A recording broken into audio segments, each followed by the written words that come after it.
un score historique pour des élections locales et même le plus haut de toute son histoire. Le second tour enregistre une forte augmentation des scores pour notre mouvement. Le Front National s'installerait aux environs de 40%. Les candidats Front National et Rassemblement Bleu Marine recueillent en effet ce soir des scores pour la plupart en très nette progression par rapport à ceux enregistrés dimanche dernier. De nouveaux conseillers départementaux entreront donc dans les assemblées et rejoindront ceux élus dimanche dernier dès le premier tour. Je remercie toutes nos électrices et tous nos électeurs pour ce magnifique succès. Je félicite les élus patriotes pour leur victoire et je dis ma reconnaissance à tous les candidats moins heureux et tous nos militants pour leur belle campagne. Nous partions pourtant dans ces élections départementales avec beaucoup de handicaps. Un seul élu sortant sur 4000, une implantation locale encore parcellaire et un mode de scrutin qui ne favorisait pas les forces libres et indépendantes comme le Front National. À cela s'est ajoutée la campagne amère, menée par le Premier ministre, rejoint dans son mépris de classe pour nos candidats et nos électeurs par beaucoup de médias, puis dans l'entre-deux-tours par l'UMP.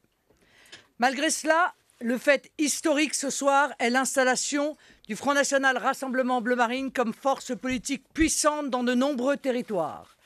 Ce niveau électoral exceptionnel est le socle des grandes victoires de demain. Le verdict des urnes est aujourd'hui sans appel.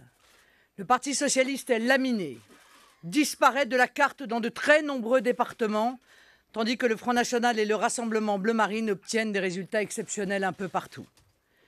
Je ne demande pas à Manuel Valls de démissionner, car si l'on peut attendre des hommes d'État de partir avec honneur, les petits politiciens médiocres, eux, s'accrochent généralement malgré la sanction des urnes, incapables qu'ils sont de se mettre au niveau du peuple et de le respecter.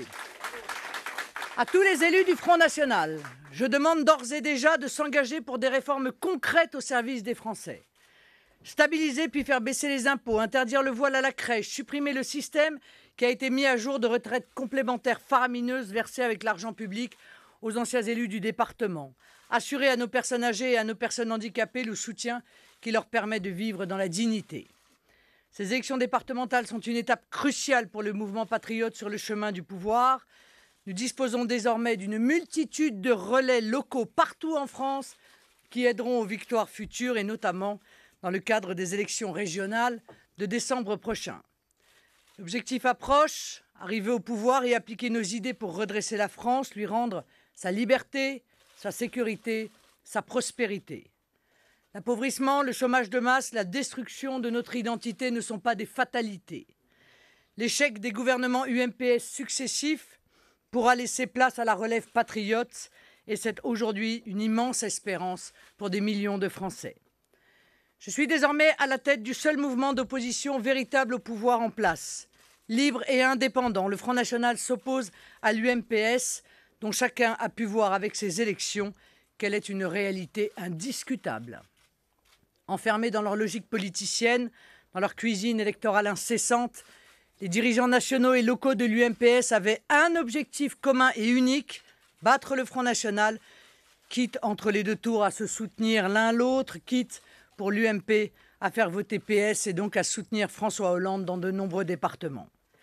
La bipolarisation Front National Rassemblement Bleu Marine contre UMPS se met doucement mais sûrement en place. Chaque jour désormais nous combattrons donc l'UMPS avec un seul objectif, très différent du leur. La vie politique française doit maintenant sortir des ornières politiciennes du PS et de l'UMP pour se concentrer sur l'intérêt du peuple français. La République, c'est le gouvernement du peuple, par le peuple et pour le peuple.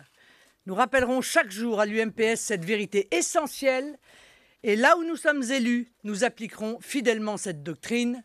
Vive les départements, vive la République, vive la France!